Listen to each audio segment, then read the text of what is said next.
Hello नमस्कार, आप hot India के प्लेटफॉर्म पे हैं और मैं हूं साहिल सन्नी। जी हां, बिहार में चुनाव की तिथियां जब से घोषित हो गई है, बिहार विधानसभा चुनाव की तारीखों के ऐलान के साथ ही राज्य की सियासत में हलचल तेज हो गई है।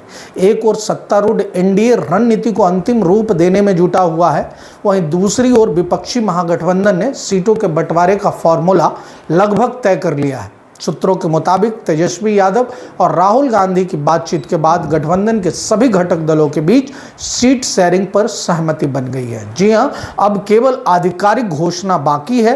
वहीं इससे पहले महागठबंधन के अंदर सिटिंग विधायकों को अपने क्षेत्र में चुनाव प्रचार करने का निर्देश तो दे ही दिया गया है। जानकारी के मुताबिक आरजेडी के गठबंधन में सबसे बड़ा हिस्सा मिला है तेजस्वी यादव की पार्टी, यानी कि आरजेडी को 130 विधानसभा सीटों पर चुनाव लड़ सकती है आरजेडी। वहीं कांग्रेस को 50 सीटों पर चुनाव लड़ने का मौका मिल सकता है।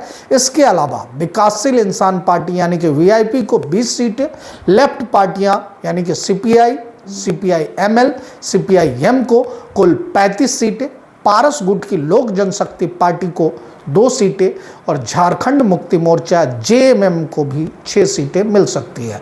आरजेडी को मिला है नेतृत्व का मौका। सीट बंटवारे के इस फार्मूले से यह साफ हो गया है कि आरजेडी के साथ कांग्रेस और बाकी के गठबंधन दलों का कोई मतभेद नहीं है। महागठबंधन का चेहरा एक बार फिर तेजस्वी यादव ही होंगे।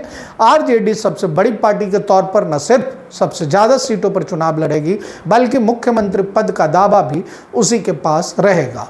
पार्टी रणनीतिकारों का मानना है कि पिछली बार की तरह इस बार भी महागठबंधन में तेजस्वी यादव ही ड्राइविंग सीट पर काबिज होंगे। जी हाँ, आप हॉट इंडिया के प्लेटफॉर्म पे हैं और अगर आपने यूट्यूब पे इसे देखा है तो इसे सब्सक्राइब कर लीजिए। अगर किसी और प्लेटफॉर्म पे आप इसे देख रहे हैं तो इसे फॉलो करें, शेयर करें। बाकी की खबरों में बिहार विधानसभा चुनाव में आरजेडी को नेतृत्व का मौका मिला है, ये सबसे बड़ी खबर मिलके आ रही है। महागठबंधन के दलों ने यह स्पष्ट कर दिया है कि आरजेडी ही नेतृत्व करेगा।